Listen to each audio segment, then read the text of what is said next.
Operation Shiva ಇದನ್ನು ಭಾರತೀಯ ಸೇನೆಯು ಜಮ್ಮು ಮತ್ತು ಕಾಶ್ಮೀರದ ನಾಗರಿಕ ಆಡಳಿತ ಮತ್ತು ಕೇಂದ್ರ ಸಶಸ್ತ್ರ ಪೊಲೀಸ್ ಪಡೆಗಳ ಸಹಯೋಗದೊಂದಿಗೆ ಪ್ರಾರಂಭಿಸಿರುವ ಆಪರೇಷನ್ ಆಗಿದ್ದು, ಇದರ ಮೂಲ ಉದ್ದೇಶ ಅಮರನಾಥ್ ಯಾತ್ರೆಗೆ ಭದ್ರತೆಯನ್ನು ನೀಡುವುದು ಆಗಿರುತ್ತದೆ. ಇದರಲ್ಲಿ 8,500ಕ್ಕೂ ಹೆಚ್ಚು ಸೈನಿಕರನ್ನು ಒಳಗೊಂಡಿದ್ದು ಹಾಗೂ ಮಾನವರಹಿತ ವೈಮಾನಿಕ ವಾಹನಗಳನ್ನು ಸಹಿತ ಇಲ್ಲಿ ನಿಯೋಜಿಸಲಾಗಿರುತ್ತದೆ. ಅಮರನಾಥ್ ಯಾತ್ರೆಯು ಭಾರತದ ಜಮ್ಮು ಮತ್ತು ಕಾಶ್ಮೀರದಲ್ಲಿರುವ ಪವಿತ್ರ ಅಮರನಾಥ್ ಗುಹೆಗೆ ವಾರ್ಷಿಕವಾಗಿ ಹಿಂದೂಗಳು ಭೇಟಿ ನೀಡುವ ಒಂದು ತೀರ್ಥಯಾತ್ರೆಯಾಗಿರುತ್ತದೆ.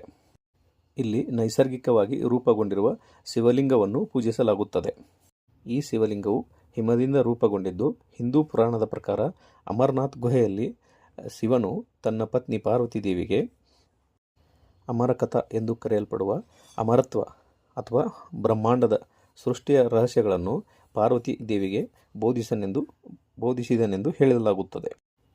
ಅಮರನಾಥ್ ಯಾತ್ರೆಯು ಹಿಂದೂಗಳ ಪವಿತ್ರ ಮಾಸವಾದ ಶ್ರಾವಣ ಮಾಸ ಅಂದರೆ ಜುಲೈ ಮತ್ತು ಆಗಸ್ಟ್ ತಿಂಗಳಲ್ಲಿ ನಡೆಯುತ್ತದೆ. ಇದು ಶ್ರಾವಣಿ ಮೇಳ ಹಬ್ಬದಿಂದ ಪ್ರಾರಂಭವಾಗುತ್ತದೆ. 2025ರಲ್ಲಿ ಅಂದರೆ ಈ ವರ್ಷದಲ್ಲಿ ಅಮರನಾಥ್ ಯಾತ್ರೆಯು ಜುಲೈ 3ರಂದು ಪ್ರಾರಂಭವಾಗಿ ಆಗಸ್ಟ್ 9ರಂದು ಮುಕ್ತಾಯಗೊಳ್ಳಲಿದೆ. ಅಮರನಾಥ್ ಯಾತ್ರೆಗೆ ಹೋಗಲು 2 ಪ್ರಮುಖ ಮಾರ್ಗಗಳಿದ್ದು, ಒಂದು ಪಹಲ್ಗಾಮ್ ಮಾರ್ಗ ಮತ್ತು ಇನ್ನೊಂದು ಬಾಲ್ಟಾಲ್ ಮಾರ್ಗ.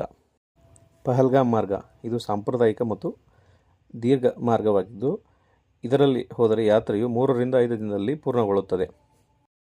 ಬಾಲ್ಟಾಲ್ ಮಾರ್ಗಕ್ಕೆ ಹೋಲಿಸಿದರೆ ಈ ಮಾರ್ಗವು ಕಡಿಮೆ ಅಪಾಯಕರವಾಗಿದ್ದು, ಇದನ್ನು ಸಾಮಾನ್ಯ ಕುಟುಂಬಗಳು ಮತ್ತು ವೃದ್ಧರಿಗೆ ಸೂಕ್ತವೆಂದು ಪರಿಗಣಿಸಲಾಗುತ್ತದೆ.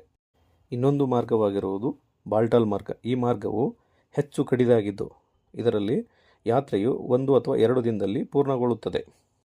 ತ್ವರಿತ ಪ್ರಯಾಣ ಬಯಸುವ ಯಾತ್ರಿಕರು ಅಥವಾ ಹೆಲಿಕಾಪ್ಟರ್ ಸೇವೆಗಳನ್ನು ಆಯ್ಕೆ ಮಾಡಿಕೊಳ್ಳುವ ಯಾತ್ರಿಕರಿಗೆ ಈ ಮಾರ್ಗವು ಸೂಕ್ತವೆಂದು ಪರಿಗಣಿಸಲಾಗುತ್ತದೆ. ಅಮರನಾಥ್ ಯಾತ್ರೆಗೆ ನೋಂದಣಿ ಕಡ್ಡಾಯವಾಗಿದ್ದು, ಶ್ರೀ ಅಮರನಾಥಜಿ ದೇಗುಲ ಮಂಡಳಿಯ ಅಧಿಕೃತ ವೆಬ್ಸೈಟ್ ಮೂಲಕ ನೋಂದಾಯಿಸಿಕೊಳ್ಳಬಹುದು.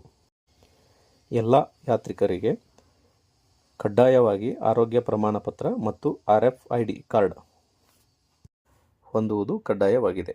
ಈ ಯಾತ್ರೆಯಲ್ಲಿ 13ರಿಂದ 70 ವರ್ಷ ವಯಸ್ಸಿನ ಯಾತ್ರಿಕರಿಗೆ ಅನುಮತಿಸಲಾಗುತ್ತದೆ.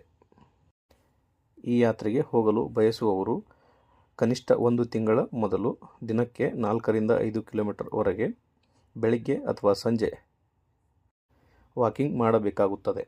ಇದರೊಂದಿಗೆ ಯೋಗ, ಉಸಿರಾಟದ ಕ್ರಿಯೆಗಳು, ವಿಶೇಷವಾಗಿ ಪ್ರಾಣಾಯಾಮದ ಅಭ್ಯಾಸ ಮಾಡಿಕೊಳ್ಳುವುದು ಉತ್ತಮ.